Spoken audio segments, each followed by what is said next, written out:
સાથીઓ, અમે તમને મળવા માટે આવ્યા છે। ઘણીવાર આપણા વિસ્તારના આગેવાનો ફોન કરે કે અમે મળવા માટે ડેડિયાપાડા આવીએ।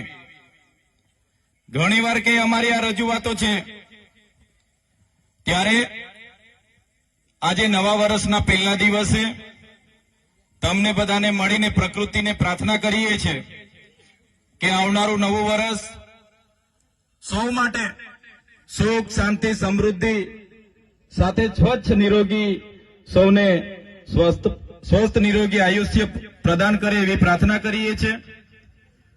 સાથે સાથે તમે ને અમે બધા જાણીએ છીએ, હમણાં મંચસ્થ ટીનાભાઈએ કીધું કે ગુજરાતમાં આટલા ધારાસભ્ય છે 182, પણ એમાં આપણા ચૈતરભાઈ સાહેબ જ બોલે છે, પણ અહીં બેઠેલા તમામ યુવાનો